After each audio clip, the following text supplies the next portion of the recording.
नमस्कार दोस्तों, साहित्य समाधान के मंच से मैं डॉक्टर रीता गौड़ आपका हार्दिक स्वागत करती हूं, अभिनंदन करती हूं।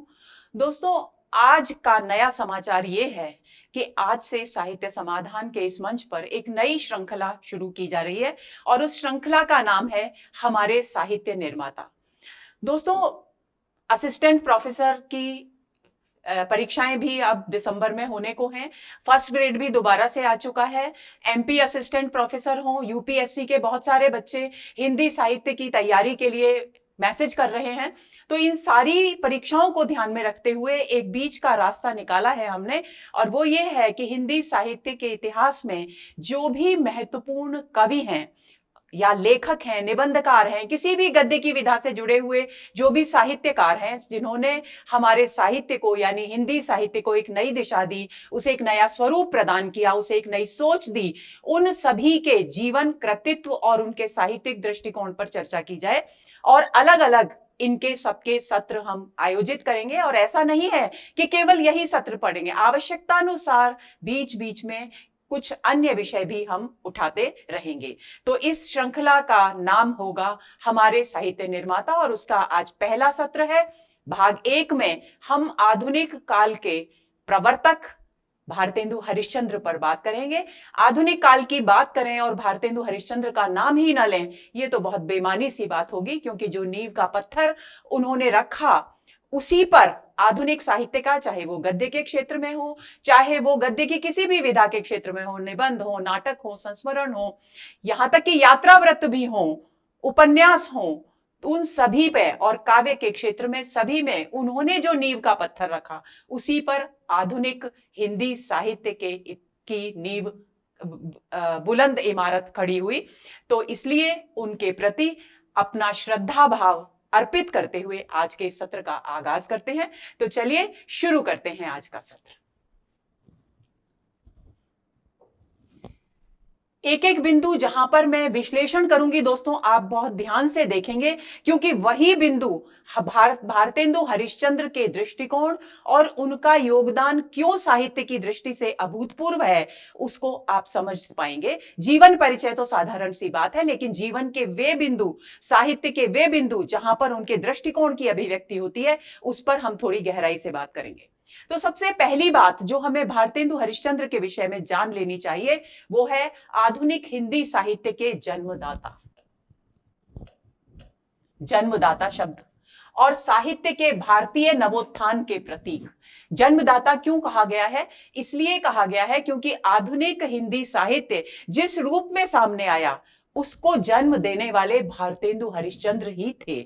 इससे पहले रीतिकाल तक के साहित्य के विषय में हम हिंदी साहित्य के अलग अलग सत्रों में बात कर चुके हैं और हम अच्छी तरह से समझ चुके हैं कि आधुनिक काल की दृष्टि, साहित्यिक दृष्टि मध्यकालीन दृष्टि से कितनी अलग थी, कितनी भिन्न थी।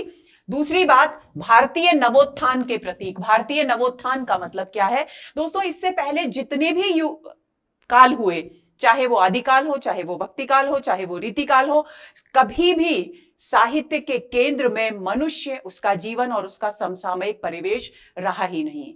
या तो राजा रजवाड़े केंद्र में रहे या भगवान केंद्र में रहे, कभी मनुष्य और उसके जीवन की परिस्थितियां और परिवेश की परिस्थितियां कभी भी साहित्य के केंद्र में नहीं रही। इस नवोत्थान का प्रतीक इन्हें इसलिए कहा गया है क्योंकि साहित्य के केंद्र में मनुष्य को स्थापित करने वाले, समसामयिक स्थितियों को स्थापित करने वाले भारतेंदु हरिश्चंद्र हैं, इसलिए उन्हें नवोत्थान का प्रतीक कहा गया है। आप सभी जानते हैं कि भारतेंदु हरिश्चंद्र का जब उदय हुआ, यानी जन्म हुआ, जन्म से ही बात करते हैं, 1850 ईस्वी। 1850 ईस्वी के लगभग भारत में अंग्रेजों का राज्य था और भारतीय जनता शोषण की चक्की में पिस रही थी। उसकी आजादी उससे छीनी जा चुकी थी और वो ऐसे रह रही थी अपने देश में जैसे कि किसी पराये देश में रह रही हो। इन सारी स्थितियां मुगल काल में भी थी शोषण की, लेकिन कभी कवियों का, साहित्यकारों का ध्यान उसकी ओर नहीं गया। भारतेंदु हरिश्चंद्र वो पहले व्यक्ति हैं, वो पहले साहित्यकार हैं जिन्होंने इस ओर ध्यान केंद्रित किया। इसलिए नवोत्थान का प्रतीक। नवोत्थान किसका है? भारतीय चिंतन का है, साहित्यिक दृष्टिकोण का है।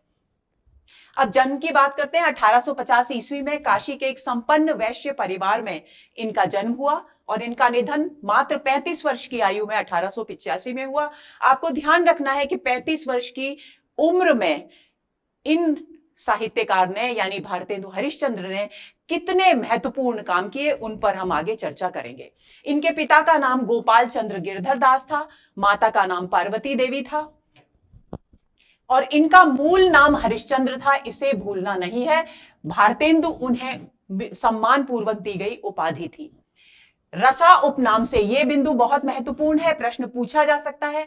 रसा उपनाम से ये उर्दू में शायरी भी करते थे, यानी उन्होंने हरिश्चंद्र या भारतेंदु हरिश्चंद्र के नाम से का प्रयोग उर्दू शायरी में नहीं किया, बल्कि रसा उपनाम का प्रयोग किया। इस बिंदु को आप भूलेंगे नहीं।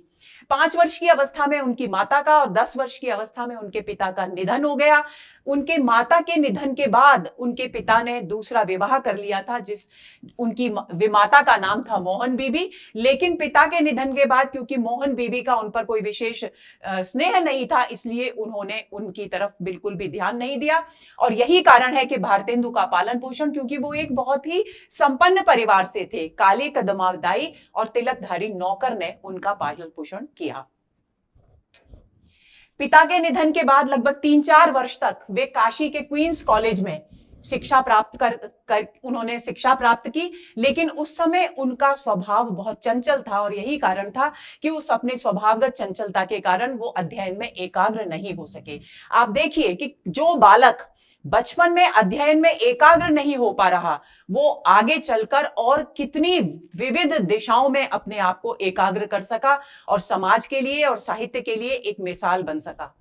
काशी के राजा शिव प्रसाद सितारे हिंद का नाम हम अच्छी तरह से जानते हैं। उनसे उन्होंने अंग्रेजी की शिक्षा प्राप्त की, यानी उनके अंग्रेजी के गुरु कौन थे? राजा शिव प्रसाद सितारे हिंद, जो उर्दू मिश्रित हिंदी के समर्थक थे। स्वाध्याय से, यानी अपने जो बच्चा अध्ययन में एकाग्र नहीं हो पा रहा था, कालांतर में समय के परिवर्तन के साथ उसने स्वाध्याय से यानी अपनी स्वयं के परिश्रम से हिंदी, संस्कृत, अंग्रेजी, मराठी, बंगला, गुजराती, मारवाड़ी, पंजाबी और उर्दू आदि भाषाओं का ज्ञान प्राप्त किया। यानी वे बहुत सारी भाषाओं के बहुभाषाविद भी थे, बहुत सारी भाषाओं के ज्ञाता भी थे। बाल्यावस्था में से ही उनकी काव्य में रुचि थी, यानी कविता पढ़ने में और कविता लिखने का जो उनका रुझान था वो बचपन से ही दिखाई देने लगा था। और वे कुशाग्र बुद्धि थे, भले ही वे एकाग्रचित नहीं हो पाए क्योंकि उनका चित्त चंचल था उस समय, लेकिन उनकी बुद्धि तीव्र थी, प्रखर थी और उनकी स्मरण शक्ति बहुत तेज थी। 13 वर्ष की आयु में उनका विवाह संपन्न हो गया। उनकी पत्नी का नाम मन्ना देवी था। 15 वर्ष की आयु में वे सपरिवार जगन्नाथ धाम की यात्रा पर गए। ये बिंदु यहां बताना क्यों जरूरी है? इसलिए जरूरी है दोस्तों कि इस यात्रा ने भारतेंदु के जीवन को, उनके चिंतन को एक नई दिशा में मोड़ा। कैसे? जगन्नाथ धाम की यात्रा गए और यहां पर उन्हें अनेक प्रकार के अनुभव हुए। वे भारतीय जनमानस के बहुत निकट आए और उस निकटता का परिणाम यह हुआ कि भारत की वास्तविक सामाजिक, धार्मिक और राजनीतिक स्थितियां कैसी हैं, उनकी ओर उनका ध्यान गया। और यही कारण है कि बाद में वो साहित्य को समसामयिक परिवेश से जोड़ सके।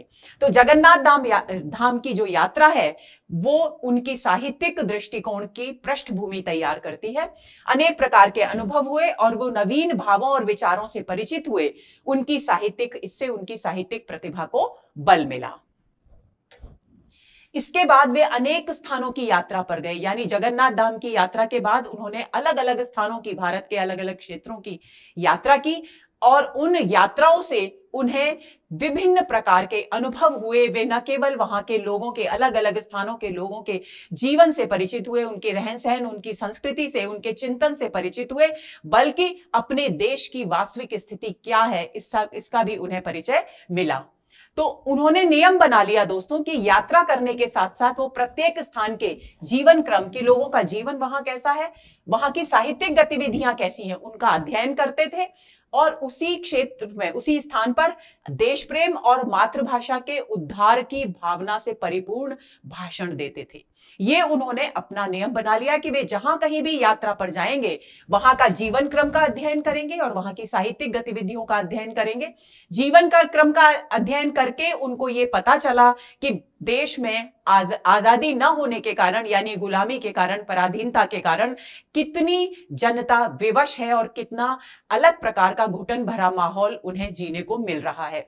तो ऐसी स्थिति में उन्होंने अनुभव किया कि देश प्रेम और मातृभाषा के उद्धार के लिए प्रयत्न करना आवश्यक है और इसके लिए सबसे पहले जरूरी है कि समाज में जागृति उत्पन्न की जाए। और इसी उद्देश्य को ध्यान में रखकर वे जहां भी यात्रा पर जाते देश प्रेम और मातृभाषा के उद्धार की भावना से परिपूर्ण भाषण दिया करते थे।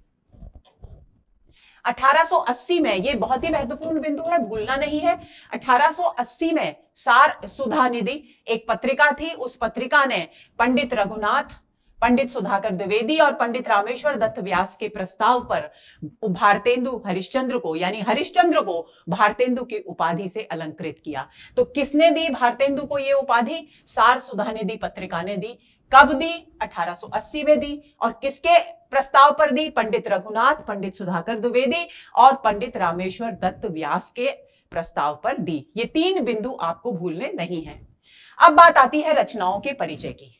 तो बहुआयामी प्रतिभा के धनी थे भारतेंदु हरिश्चंद्र, इसलिए उन्होंने न केवल गद्य में अपनी प्रतिभा को प्रस्तुत किया, अभिव्यक्त किया, बल्कि काव्य में भी उन्होंने उतनी ही शिद्दत के साथ, उतनी ही मौलिकता के साथ अपनी प्रतिभा को अभिव्यक्त किया। उन्होंने नाटक, निबंध, कहानी, कविता, उपन्यास लेखन, पत्रकारिता और अनुवाद कार्य भी किए। अनुवाद कार्य करना क्यों जरूरी था? अनुवाद कार्य करना इसलिए जरूरी था क्योंकि हमारे पास हम अंग्रेजी पत्र पत्रिकाओं के माध्यम से पश्चिमी साहित्य के निकट तो आ रहे थे, उनकी जानकारी तो प्राप्त कर रहे थे, लेकिन साहित्य में उनका प्रयोग नहीं हो पा रहा था। इसलिए उन्होंने उन महत्वपूर्ण कृतियों का, चाहे वो संस्कृत की हो, चाहे वो प्राकृत के नाटकों की हो, चाहे वो अंग्रेजी भाषा की हो, अलग अलग भाषाओं की, यहां तक कि बंगला भाषा की भी उन्होंने कृतियों के, महत्वपूर्ण कृतियों के अनुवाद किए ताकि हिंदी साहित्य के प्रगति का पथ प्रशस्त हो सके। बाबू राधाकृष्ण दास ने गद्य, पद्य, संस्कृत और अनुदित कृतियों सहित भारतेंदु हरिश्चंद्र की 248 रचनाओं का उल्लेख किया है। यह बिंदु याद रखना है, बिल्कुल भूलना नहीं है कि बाबू राधाकृष्ण दास ने कितनी रचनाओं का उल्लेख किया है? 248 रचनाओं का उल्लेख किया है। भारतेंदु हरिश्चंद्र की रचनाओं का सबसे प्राचीनतम संग्रह कहां से प्रकाशित हुआ? खड्ग विलास प्रेस, बांकीपुर, पटना से प्रकाशित हुआ। प्रकाशन वर्ष क्या था?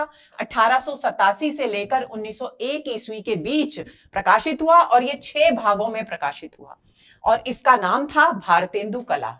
यानी भारतेंदु हरिश्चंद्र की रचनाओं का सबसे पहला संग्रह, प्राचीनतम का मतलब है सबसे पहला संग्रह, जिसमें उनकी सारी विविध रचनाएं प्रकाशित की गई थी। खड्ग विलास प्रेस, बांकीपुर, पटना से 1887 से 1901 ईस्वी के मध्य भारतेंदु कला नाम से 6 भागों में प्रकाशित हुआ। बहुत ही महत्वपूर्ण बिंदु है, भूलना नहीं है।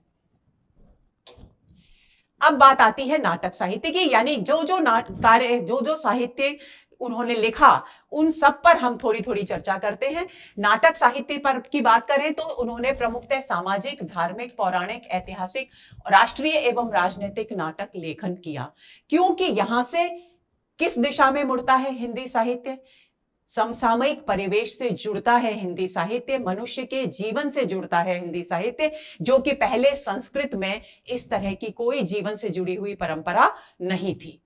अनुदित और रूपांतरित नाटक, अनुदित नाटक जो अन्य भाषाओं से अनुवाद कर प्रस्तुत किए गए हैं वे अनुदित होते हैं, और रूपांतरित यानी जिनकी मूल कथा में समय के अनुसार थोड़ा बहुत परिवर्तन किया गया है वो रूपांतरित नाटक कहलाते हैं। तो सबसे पहले हम उनके अनुदित और रूपांतरित नाटकों की चर्चा करेंगे। सबसे पहले उन्होंने विद्या सुंदर नामक नाटक लिखा और 1868 ईस्वी में इसका प्रकाशन हुआ। संस्कृत का एक रचना है बिल्हण की। बिल्हर कश्मीर के कवि थे। चौर पंचाशिका उसका नाम है। उस चौर पंचाशिका नाटक के बंगला में जो अनुवाद हुआ था, उस बंगला संस्करण का अनुवाद उन्होंने विद्या सुंदर नाम से 1868 ईस्वी में किया। आपको ध्यान रखना है कि कौन से नाटक का अनुवाद उन्होंने किस रूप में किया और वो नाटक मूलतः किस भाषा में लिखा गया था, और भारतेंदु ने जिसका अनुवाद किया वो बंगला था, ये भी आपको ध्यान में रखना है। पाखंड विडंबन दूसरा नाटक 1872 ईस्वी इसका प्रकाशन वर्ष है। संस्कृत में कृष्ण मिश्र नाम के एक विद्वान हुए। उन्होंने प्रबोध चंद्रोदय नामक एक संस्कृत का नाटक लिखा। उसके पूरे नाटक का अनुवाद उन्होंने नहीं किया। पाखंड विडंबन में केवल उसके तीसरे अंक का अनुवाद प्रस्तुत किया गया है। यह भी आपको ध्यान में रखना है। आपको एक सलाह देती हूं बच्चों कि आप एक चार्ट बना लेंगे भारतेंदु की कृतियों का, क्योंकि इतनी सारी कृतियां हैं, सब आप कंठस्थ नहीं कर पाएंगे, लेकिन अगर चार्ट बना लेंगे तो संभव है कि आपको इस कार्य में सफलता मिले, क्योंकि परीक्षा ऐसी होती है जिसमें आप ये अनुमान बहुत मुश्किल ही लगा पाते हैं कि किस बिंदु पर प्रश्न पूछा जाएगा।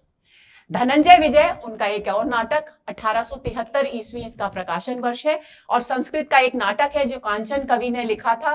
व्यायोग रचना है संस्कृत की, व्यायोग, उसका अनुवाद धनंजय विजय के नाम से उन्होंने किया। कर्पूर मंजरी 1875-76 में यह रचना प्रकाशित हुई। अनुदित कृति है और यह सट्टक है।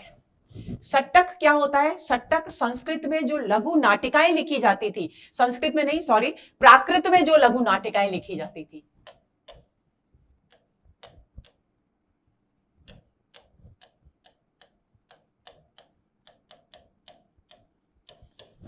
उन्हें सट्टक कहा जाता था। तो ये उनका सट्टक है, क्योंकि उन्होंने राजशेखर कृत शुद्ध प्राकृत में जो रचना लिखी थी कर्पूर मंजरी के नाम से, उसी का यहां पर हिंदी में अनुवाद किया और उसका शीर्षक भी कर्पूर मंजरी ही रखा है। प्राकृत में भी कर्पूर मंजरी है, यानी राजशेखर ने भी कर्पूर मंजरी नाम दिया, और भारतेंदु हरिश्चंद्र ने भी इस अनुदित रूप को कर्पूर मंजरी नाम ही दिया। आपको ध्यान रखना है कि यह सट्टक है। मुद्रा राक्षस विशाख दत्त का बहुत ही प्रसिद्ध संस्कृत का नाटक है। 1878 ईस्वी में मुद्रा राक्षस नाम से ही भारतेंदु हरिश्चंद्र ने इस नाटक का हिंदी में अनुवाद प्रस्तुत किया। दुर्लभ बंधु 1880 ईस्वी में शेक्सपियर का अंग्रेजी नाटक है मर्चेंट ऑफ वेनिस, उसके केवल प्रथम दृश्य का अनुवाद उन्होंने दुर्लभ बंधु के नाम से किया। यह अनुवाद के विषय में क्या जानकारी आपको ध्यान में रखनी है? आपको ध्यान में रखना है कि यह अनुवाद कार्य अधूरा रह गया था और बाद में इसे रामशंकर व्यास और राधा कृष्ण दास ने पूर्ण किया।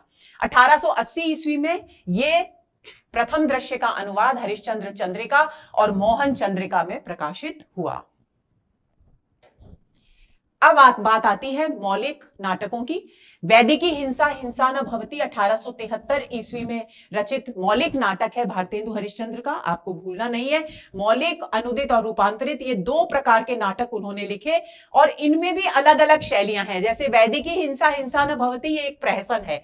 प्रहसन क्या होता है? नाटक का वो रूप जिसमें हास्य और व्यंग्य की प्रधानता होती है, उसे प्रहसन कहते हैं। तो आप इस बात को ध्यान में रखेंगे। कई बार यह भी प्रश्न आ जाता है कि निम्नलिखित में से कौन सा प्रहसन है या प्रहसन नहीं है। सत्य हरिश्चंद्र 1875 ईस्वी में उनका लिखा हुआ एक मौलिक नाटक है। श्री चंद्रावली 1876 ईस्वी में रचित नाटक है। विशस्य विषमौषधम, ये भाण है। ये भी संस्कृत के नाटक का एक रूप है। ये एक अंकीय नाटक होता है, इसमें एक ही नायक होता है और वो नायक कोई और पात्र नहीं होता, एक ही पात्र होता है और वो नायक आकाश की ओर देखकर किसी कल्पित पात्र से बात करता है और उस बातचीत के माध्यम से ही पूरी कहानी को प्रस्तुत करता है। उसे हम भाण कहते हैं। तो 1876 ईस्वी में इसका प्रकाशन हुआ। भारत जननी एक नाट्य गीत है, यानी नाटक के रूप में गीत है, और 1877 ईस्वी में इसका प्रकाशन हुआ। भारत दुर्दशा 1880 में प्रकाशित कृति है। ये नाट्य रासक है। नाट्य रासक का मतलब क्या होता है? वो नाटक जिसमें नृत्य की प्रधानता हो, उसे नाट्य रासक कहते हैं। ध्यान में रहे आपके। ब्रजरत्न दास एक विद्वान है, उन्होंने इसका समय 1876 बताया है, लेकिन अधिकांश स्रोतों से यानी हिंदी साहित्य कोश में भी 1880 ही इसकी तिथि दी हुई है। नील देवी नाटक भी इनका 1881 में प्रकाशित हुआ। मौलिक नाटक है और प्रहसन है। अंधेर नगरी भी 1881 में प्रकाशित एक प्रहसन है।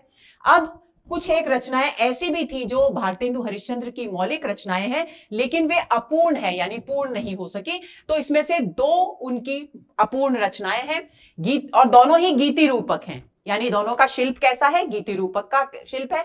प्रेम जोगिनी जो 1875 ईस्वी में और सती प्रताप 1883 ईस्वी में प्रकाशित हुई, लेकिन ये अपूर्ण रचनाएं रही उनकी, तो इसलिए आपको ध्यान में रखना है। अपूर्ण रचनाओं की बात आए तो ज्यादातर ग्रंथों में ये उल्लेख केवल सती प्रताप नाटक का होता है कि ये उनकी अपूर्ण कृति है। आपको ध्यान में रखना है कि प्रेम जोगिनी भी उनकी एक अपूर्ण रचना ही है। अब बात आती है उपन्यास की। उन्होंने एक उपन्यास लिखा, पूर्ण प्रकाश और चंद्रप्रभा। 1889 ईस्वी में इसका प्रकाशन हुआ, यानी उनके निधन के बाद यह प्रकाशित हुआ। और यह उपन्यास मराठी उपन्यास के आधार पर रचित एक सामाजिक उपन्यास है। भाषा संबंधी रचना भी उन्होंने की, क्योंकि न केवल हम भारतेंदु हरिश्चंद्र का मूल्यांकन एक कवि, एक गद्यकार, एक नाटककार के रूप में करें, दोस्तों ये भी जरूरी है कि हिंदी भाषा के लिए भी उन्होंने अपने प्रयत्न प्रारंभ किए, जिसे हम आगे के सत्र में, इसी सत्र में देखेंगे। तो हिंदी भाषा नाम से उन्होंने एक रचना लिखी, 1890 में इसका प्रकाशन हुआ। आप देखिए कि ये ज्यादातर रचनाएं जो हैं, जो उनकी अलग प्रतिभा को उजागर करती हैं, उनमें से अधिकांश रचनाएं उनके निधन के बाद प्रकाशित हुई हैं, जिसमें हिंदी भाषा एक है, और उनका उपन्यास 1889 ईस्वी में प्रकाशित पूर्ण प्रकाश और चंद्रप्रभा, ये भी उनके निधन के बाद ही प्रकाशित हुआ। नाट्यशास्त्र संबंधी ग्रंथ की रचना भी भारतेंदु हरिश्चंद्र ने की, इसका नाम था नाटक, और यह 1883 ईस्वी में प्रकाशित हुई रचना। इतिहास और पुरातत्व संबंधी भी ढेर सारे ग्रंथ भारतेंदु हरिश्चंद्र ने लिखे, यानी वो न केवल भाषा संबंधी कृति लिखते हैं, मौलिक नाटक लिखते हैं, अनुदित और रूपांतरित नाटक लिखते हैं, नाट्यशास्त्र संबंधी ग्रंथ लिखते हैं, बल्कि इतिहास और पुरातत्व संबंधी ग्रंथों की भी रचना करते हैं। यानी हर क्षेत्र में वो जो दबी हुई चीजें थी भारत की, जो साहित्य में विलुप्त हो गई थी, जिनका लेखन साहित्य में होता ही नहीं था, उन सबको आगे लाना उनके पुरस्कर्ता माने जाते हैं भारतेंदु हरिश्चंद्र। तो उनके इतिहास और पुरातत्व संबंधी जो ग्रंथ हैं, उनमें है कश्मीर कुसुम, महाराष्ट्र देश का इतिहास, रामायण का समय, अग्रवालों की उत्पत्ति। कुछ रचनाओं के इनमें से प्रकाशन वर्ष नहीं मिलते, लेकिन जिनके मिलते हैं वो यहां दिए गए हैं। 1871 ईस्वी इसका समय माना गया है। खत्रियों की उत्पत्ति 1873 ईस्वी इसका समय है। बादशाह दर्पण 1884 ईस्वी, बूंदी का राजवंश, उदय पुरोदय, पुरावृत्त संग्रह, चरितावली, पंच पवित्रात्मा, दिल्ली दरबार दर्पण और कालचक्र, ये उनकी प्रसिद्ध इतिहास और पुरातत्व संबंधी कृतियां हैं। अब बात आती है काव्य कृतियों की। भक्ति काव्य कृतियों का विषय क्या है? भक्ति जो हमारी पुरानी परंपरा चली आ रही थी, ध्यान देंगे, नवोत्थान के प्रतीक है भारतेंदु हरिश्चंद्र, लेकिन उसके बावजूद उन्होंने जितने उत्साह से, जितनी सहजता से नए को स्वीकार किया, जो समसामयिक परिवेश के अनुरूप था, उसी शिद्दत से उन्होंने पुरानी परंपराओं में जो भी ग्रहण करने योग्य था उसे भी ग्रहण किया। तो भक्ति संबंधी रचनाएं भी उन्होंने लिखी। श्रृंगार, देश प्रेम, सामाजिक परिवेश, प्रकृति संबंधी लगभग 70 काव्य कृतियों का सृजन उन्होंने किया। अब सबसे पहले जो रचना उनकी प्रकाशित हुई, श्री राजकुमार सुस्वागत पत्र, ये काव्य कृति है उनकी, 1869 ईस्वी में इसका प्रकाशन हुआ। भक्ति सर्वस्व, ये भक्ति की रचना है, 1870 ईस्वी में प्रकाशित हुई। प्रेम मालिका 1871 ईस्वी में प्रकाशित हुई। कार्तिक स्नान, ये भी धार्मिक कृति है, 1872 ईस्वी में प्रकाशित हुई। वैशाख महात्म्य, ये भी धार्मिक कृति है, 1872 ईस्वी में प्रकाशित हुई। प्रेम सरोवर 1873 ईस्वी में प्रकाशित काव्य कृति है। प्रेमाश्रु वर्षण 1873 ईस्वी में प्रकाशित हुई। देवी छद्म लीला का प्रकाशन हुआ 1873 ईस्वी में। प्रातः स्मरण मंगल पाठ, ये एक धार्मिक कृति है, 1873 ईस्वी में प्रकाशित हुई। तन्मय लीला 1874 ईस्वी में प्रकाशित हुई, और इसकी विशेषता यह है कि ये गीति शैली में लिखी गई कृति है। दान लीला 1874 ईस्वी में, ये भी गीति शैली में लिखी गई है। रानी छद्म लीला, ये भी गीति शैली में लिखी गई है। तीनों कृतियां गीति शैली में प्रस्तुत की गई हैं। और तीनों का प्रकाशन वर्ष 1874 ईस्वी है। प्रबोधिनी 1874 ईस्वी की रचना है। स्वरूप चिंतन 1874 ईस्वी की रचना है। प्रबोधिनी कविता बहुत महत्वपूर्ण है, इसकी विषय वस्तु पर भी कई बार प्रश्न पूछ लिया जाता है। उसमें दोस्तों विदेशी वस्तुओं के बहिष्कार के विरुद्ध अपने भाव या विचार व्यक्त किए हैं भारतेंदु हरिश्चंद्र ने। स्वरूप चिंतन 1874 ईस्वी में प्रकाशित, मुंह दिखावनी 1874 ईस्वी में प्रकाशित। श्री राजकुमार शुभागमन, यानी जब विदेशी प्रिंस ऑफ वेल्स आते हैं तब भी उनके स्वागत में भारतेंदु हरिश्चंद्र रचना लिखते हैं और उसका नाम है श्री राजकुमार शुभागमन वर्णन। 1875 ईस्वी में इसका प्रकाशन होता है। श्री पंचमी भी 1875 ईस्वी में, प्रेम माधुरी 1875 ईस्वी में, भारत भिक्षा 1875 ईस्वी में। एक एक वर्ष में कई कई कृतियां सामने आ रही हैं भारतेंदु हरिश्चंद्र की, और यहां तक कि मानसोपायन 1875 ईस्वी में ही प्रकाशित हुई।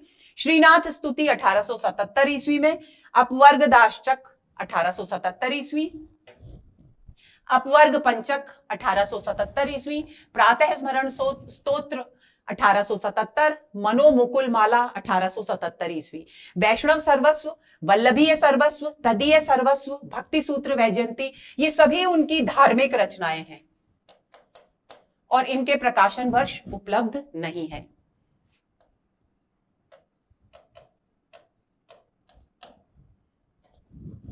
प्रेम तरंग 1877 ईस्वी, प्रेम प्रलाप ये भी 1877, भारत वीरत्व 1878, होली 1879, मधुमुकुल 1880, वर्षा विनोद 1880 और विनय प्रेम पचासा भी 1880 में ही प्रकाशित उनकी कृति है। फूलों का गुच्छा 1882 ईस्वी, प्रेम फुलवारी 1883 ईस्वी, कृष्ण चरित्र 1883 ईस्वी, जातीय संगीत 1884, रिपुनाष्टक 1884, जैन कुतूहल इसका समय नहीं प्राप्त हुआ, श्री अलवरत वर्णन इसका भी समय नहीं उपलब्ध है, दान लीला, पुरुषोत्तम पंचक, श्री राम लीला और स्फुट कविताएं, इन सब के प्रकाशन वर्ष उपलब्ध नहीं है। इसके अतिरिक्त यानी हम नाटकों की बात कर चुके, दोनों तरह के नाटक, अनुदित और रूपांतरित और मौलिक नाटक की बात कर चुके, हम उनकी कविताओं की बात कर चुके। भारतेंदु ने इसके अतिरिक्त पैरोडी, गाली, लावनी, स्यापा शैली में भी कविताएं लिखी। ये सब लोक शैलियां हैं, लोक प्रचलित शैलियां हैं। पैरोडी आप सभी जानते हैं, किसी दूसरे गीत के तर्ज पर एक और व्यंग्यात्मक गीत बनाना, जिसमें इन सभी में का उद्देश्य क्या था? मनोरंजन। इन सभी रचनाओं का उद्देश्य मनोरंजन था और हास्य व्यंग्य की प्रधानता थी इसमें। चतुरंग नाम से उनकी एक रचना, इसी तरह की रचना 1872 ईस्वी में प्रकाशित हुई। उर्दू का स्यापा शैली में रचित रचना है, 1874 ईस्वी में प्रकाशित हुई। बकरी विलाप 1874 ईस्वी में प्रकाशित हुई। बकरी विलाप में एक बकरी के माध्यम से जो बलि प्रथा है बकरियों को बलि पर चढ़ाने की, उसके विषय में बकरी की वेदना को अभिव्यक्त किया गया है। बसंत होली 1874 ईस्वी में प्रकाशित। प्रात समीरन 1874 ईस्वी में प्रकाशित कृति है। और दोस्तों ये जो प्यार है ये बंगला का एक छंद है, ये एक छंद है जो बंगला का छंद है। उस छंद में लिखित एक छोटी सी कृति है प्रात समीरन।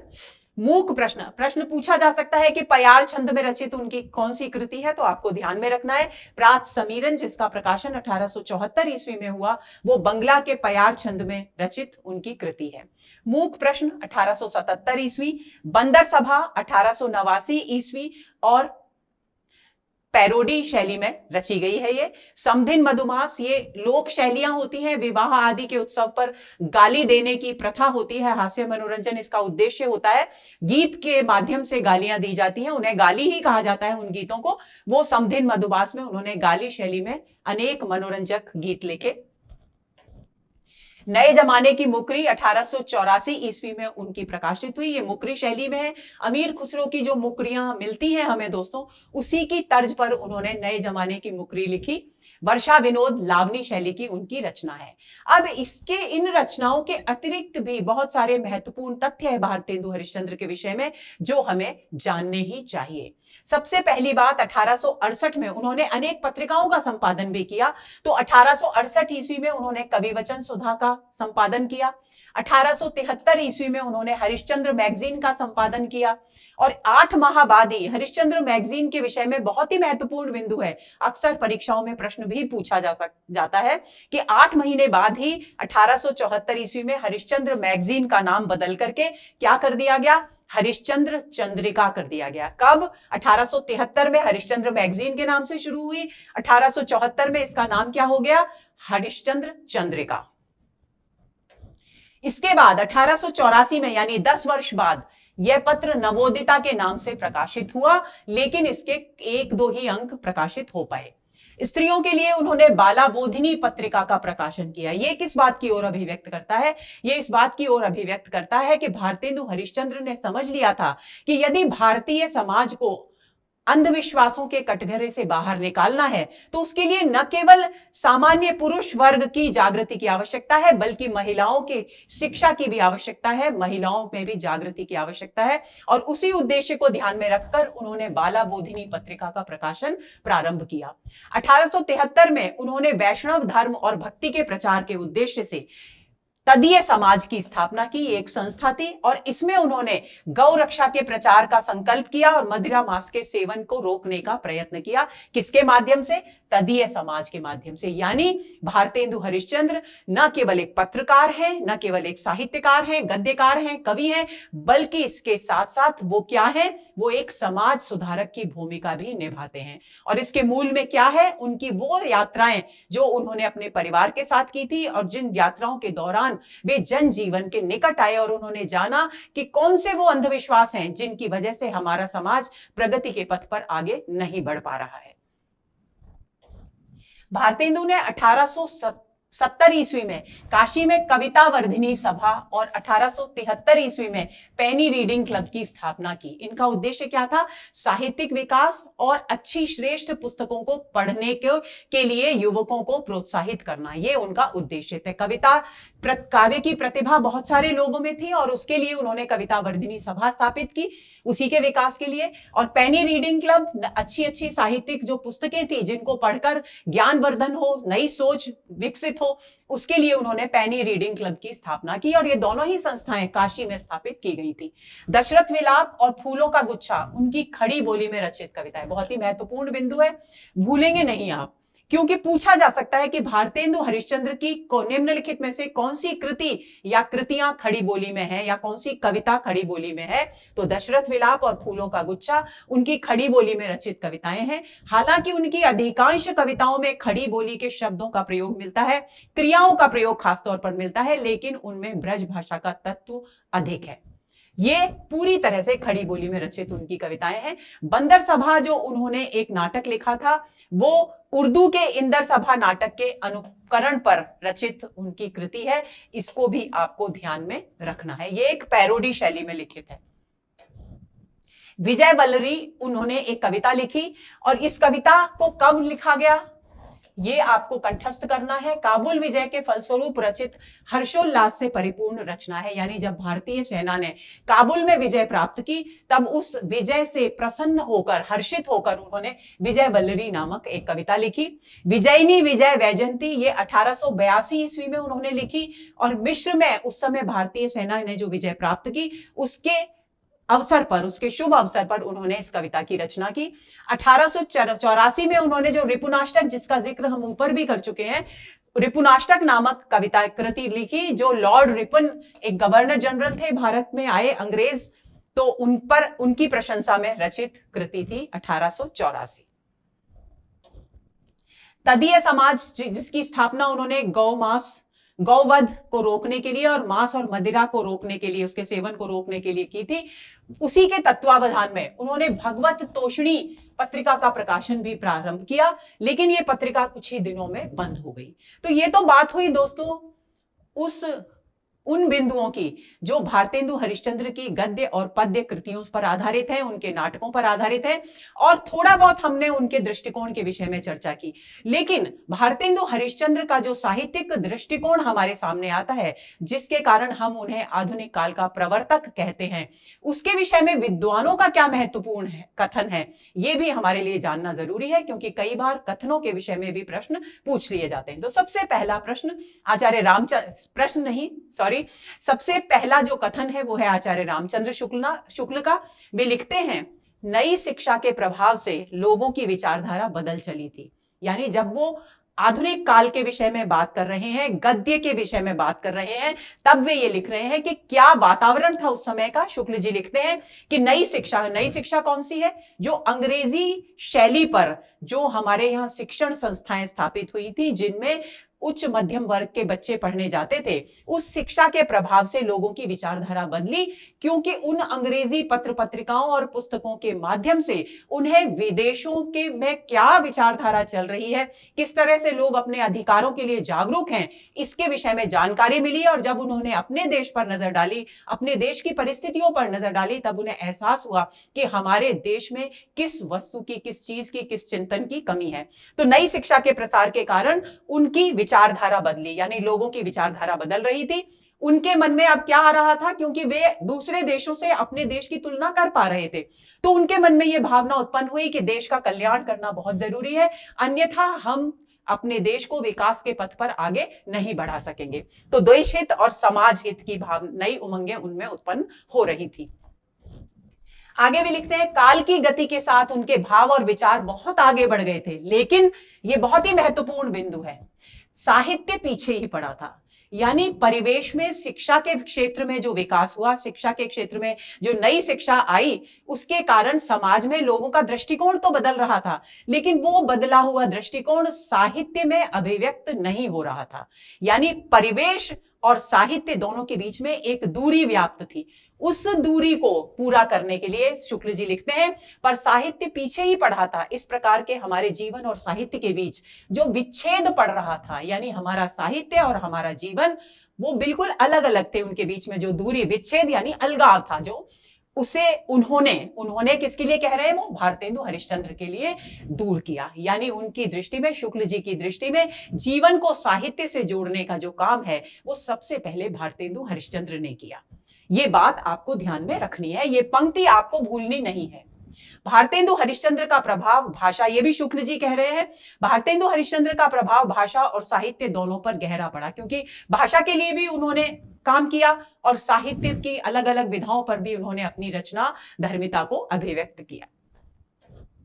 उन्होंने जिस प्रकार गद्य की भाषा को परिमार्जित करके उसे बहुत ही चलता, मधुर और स्वच्छ रूप दिया, उसी प्रकार हिंदी साहित्य को भी नए मार्ग पर लाकर खड़ा किया। यानी भाषा के क्षेत्र में उन्होंने क्या काम किया भारतेंदु हरिश्चंद्र ने? शुक्ल जी कहते हैं कि गद्य की भाषा को उन्होंने परिमार्जित किया, यानी खड़ी बोली को गद्य की भाषा के रूप में प्रयोग करने की शुरुआत भारतेंदु हरिश्चंद्र ने की। उसकी पृष्ठभूमि बहुत पहले से भी चली आ रही थी, वो एक अलग बात है, लेकिन सच्चे अर्थों में साहित्य में जो प्रयोग किया गद्य में खड़ी बोली का, वो भारतेंदु हरिश्चंद्र ने किया। गद्य की भाषा को परिमार्जित करके उसे बहुत ही चलता, यानी लोक जीवन से जुड़ा हुआ, मधुर और स्वच्छ रूप दिया। उसी प्रकार हिंदी साहित्य को नए मार्ग पर लाकर खड़ा किया। ये नया मार्ग कौन सा था दोस्तों? ये नया मार्ग था वो जिसमें साहित्य के केंद्र में था हमारा समसामयिक परिवेश, हमारी परिस्थितियां, हमारे समाज में व्याप्त बुराइयां, अंधविश्वास, हमारे धर्म में व्याप्त अंधविश्वास, कर्मकांड, जिनके कारण हमारा समाज, हमारा देश प्रगति के पथ पर आगे नहीं बढ़ पा रहा था।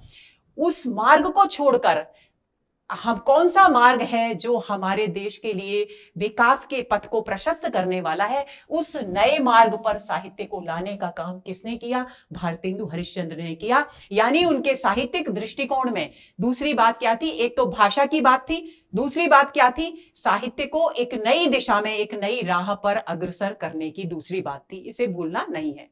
उनके भाषा संस्कार की महत्ता को सब लोगों ने मुक्त कंठ से स्वीकार किया और वे वर्तमान हिंदी गद्य के प्रवर्तक माने गए। इस पंक्ति को आप कंठस्थ कर लेंगे। किसने माना है ये कि वे वर्तमान हिंदी गद्य के प्रवर्तक माने गए? आचार्य रामचंद्र शुक्ल भारतेंदु हरिश्चंद्र को वर्तमान हिंदी गद्य का प्रवर्तक मानते हैं। इस बात को आप भूलेंगे नहीं। अब बात आती है हिंदी साहित्य कोश भाग 2 क्या कहता है। दोस्तों ये जो हिंदी साहित्य कोश में भारतेंदु हरिश्चंद्र का परिचय है वो लक्ष्मी सागर वार्ष्णेय के द्वारा लिखा गया है। ये आपको ध्यान में रखना है क्योंकि अलग अलग परिचय अलग अलग विद्वानों के द्वारा लिखे गए हैं। तो हिंदी साहित्य कोश भाग 2 कहता है कि भारतेंदु हरिश्चंद्र दो ऐतिहासिक युगों के संधि स्थल पर खड़े थे।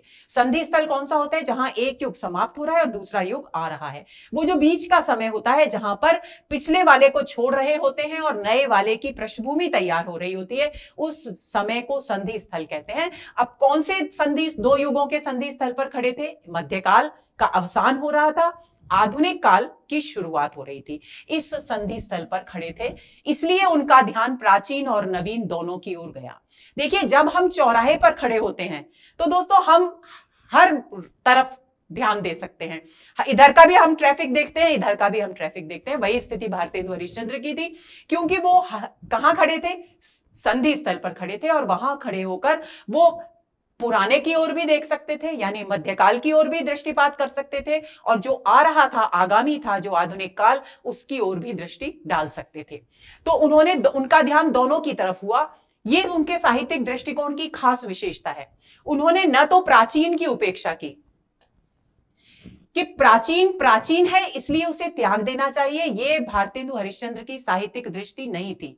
उन्होंने न तो प्राचीन की उपेक्षा की और न उसके मोह में बंधे कि ये तो मेरा पुराना है, मैं इसे कैसे छोड़ूं, ये मोह भी उन्होंने नहीं रखा। प्राचीन का जो अंश उन्हें भारत की प्रगति के लिए, समाज की प्रगति के लिए अनुकूल लगा, उसे उन्होंने ग्रहण किया, और जो बेड़ियां लगी, जो प्रगति में रुकावट लगी, उसे उन्होंने त्याग दिया। साथ ही न तो उन्होंने नवीन का अंधानुकरण किया, और जो नया आ रहा था उसको भी उन्होंने आंख बंद करके कि नया है इसीलिए इसके पीछे चलना है, ऐसा उन्होंने नहीं किया, बल्कि उसे सोच समझकर आधुनिक तर्क की कसौटी पर कसकर ही उस नए को भी उन्होंने स्वीकार किया। आधुनिकता की सबसे बड़ी पहचान यह होती है दोस्तों कि हम अपने जीवन में जिस भी विचार, जिस भी परंपरा, जिस भी गतिविधि को शामिल करते हैं, हम शामिल करने से पहले उसे तर्क की कसौटी पर कसते हैं, और यदि वो हमें अपने जीवन के अनुकूल लगती है तो हम उसे ग्रहण करते हैं, अन्यथा हम उसे त्याग देते हैं। ये आधुनिक वैज्ञानिक दृष्टिकोण है, और यही वैज्ञानिक दृष्टिकोण आधुनिक काल की रग रग में समाया हुआ है। तो उन्होंने नवीन का अंधानुकरण किया, न उससे सशंकित ही रहे। कई बार क्या होता है, सशंकित होने का मतलब क्या है? कई बार हम कोई भी नई चीज ग्रहण करते हैं तो हमारे 10 तरह की आशंकाएं हमारे मन में उत्पन्न होती हैं, लेकिन भारतेंदु हरिश्चंद्र के साथ ये स्थिति नहीं थी। उन्होंने क्योंकि सोच समझ करके स्वीकार किया नएपन को भी, इसलिए उनके मन में नए के को स्वीकार करने के मूल में किसी तरह की कोई आशंका नहीं रही। उन्होंने जो कुछ देखा, आंखें खोलकर देखा, यानी साहित्यिक परिवेश को उन्होंने बहुत बारीकी से देखा, इसीलिए वे साहित्य के केंद्र में उस समय के समसामयिक परिवेश को लेकर आ सके। उनकी साहित्यिक प्रतिभा ने मणिकांचन योग उपस्थित किया, यानी एक तो उन्होंने अपने समय के परिवेश को बहुत बारीकी से परखा, उसकी जांच पड़ताल की। दूसरी बात, उनके पास साहित्यिक प्रतिभा थी तो साहित्य के माध्यम से उसे अभिव्यक्त भी किया, और यही मणिकांचन योग था। अब बात आती है डॉक्टर बच्चन सिंह की। डॉक्टर बच्चन सिंह ने दोस्तों बहुत सारे ऐसे बिंदुओं को अभिव्यक्त किया है भारतेंदु हरिश्चंद्र के विषय में जो कि ऊपर के दोनों कथनों में है ही नहीं। तो आप ध्यान देंगे, भारतेंदु के कार्यों का लेखा जोखा अथवा उनके ऐतिहासिक रोल का आकलन करने के लिए उनके द्वारा संचालित, प्रकाशित एवं संपादित 3 पत्रिकाओं की चर्चा करनी होगी। बच्चन सिंह कहते हैं कि यदि हमें भारतेंदु के दृष्टिकोण को समझना है, उनके कार्यों का मूल्यांकन करना है, तो उन्होंने जिन 3 पत्रिकाओं का संपादन किया उनका पर दृष्टि डालना जरूरी है। कौन कौन सी हैं? कवि वचन सुधा 1868, हरिश्चंद्र मैगजीन 1873, हरिश्चंद्र चंद्रिका 1873 यानी 74 के पन्नों को उलटना पड़ेगा। चंद्रिका के मुख पृष्ठ पर, हरिश्चंद्र चंद्रिका जब प्रकाशित हुई तब उसके मुख पृष्ठ पर, यानी उसका जो कवर पेज था, उस पर क्या लिखा था, इस कथन को ध्यान देना है। इससे भारतेंदु हरिश्चंद्र के साहित्यिक दृष्टिकोण का पता चलेगा। नवीन प्राचीन संस्कृत भाषा, नई भाषा, और प्राचीन पुरानी संस्कृत भाषा, और अंग्रेजी, यानी संस्कृत को भी नहीं छोड़ रहे हैं और अंग्रेजी को स्वीकार कर रहे हैं, और गद्य पद्यमय काव्य, प्राचीन वृत्त, प्राचीन जो इतिहास है वो, राज्य संबंधी जो विषय है, रानी शासन से संबंधित विषय, नाटक, विद्या, समालोचना, संभूषिता, यानी इन विविध प्रकार के विषयों पर लेख यानी रचनाएं प्रकाशित करने वाली कृति, ये उनकी हरिश्चंद्र चंद्रिका मैगजीन के मुख्य पृष्ठ पर लिखा था। यानी उन्होंने साहित्य में इन सभी चीजों को शामिल किया ताकि साहित्य के केंद्र में कौन आ सके, समसामयिक परिवेश और मनुष्य का जीवन आ सके। इसके अतिरिक्त वैज्ञानिक, अब देखिए ना, साहित्य तक ही उनका कार्य सीमित नहीं है, वैज्ञानिक शब्दावली, उन्होंने देख लिया कि विज्ञान बहुत प्रगति कर रहा है पश्चिमी देशों में, तो प्रगति हमें अपने देश में भी करनी होगी। तो उसके लिए जरूरी है कि यदि हमें अपनी खड़ी बोली हिंदी में विज्ञान को पढ़ना है या उसकी शिक्षा प्रदान करनी है, तो वैज्ञानिक शब्दावली के निर्माण के महत्व को समझा जाए। तो वैज्ञानिक शब्दावली के निर्माण का कार्य भी उन्होंने शुरू किया, जिसे भारतेंदु के सहयोगी विहारी चौबे निष्पन्न कर रहे थे। ये एक बहुत ही महत्वपूर्ण बिंदु है जो हमें डॉक्टर बच्चन सिंह के हिंदी साहित्य के दूसरे इतिहास में मिलता है। चौबे जी भाषा विज्ञान विषयक लेख भी लिख रहे थे, न केवल वैज्ञानिक शब्दावली का प्रयोग हो रहा था, निर्माण हो रहा था, बल्कि भाषा विज्ञान पर भी लेख लिखे जा रहे थे ताकि खड़ी बोली हिंदी का स्वरूप निर्धारित और निश्चित किया जा सके।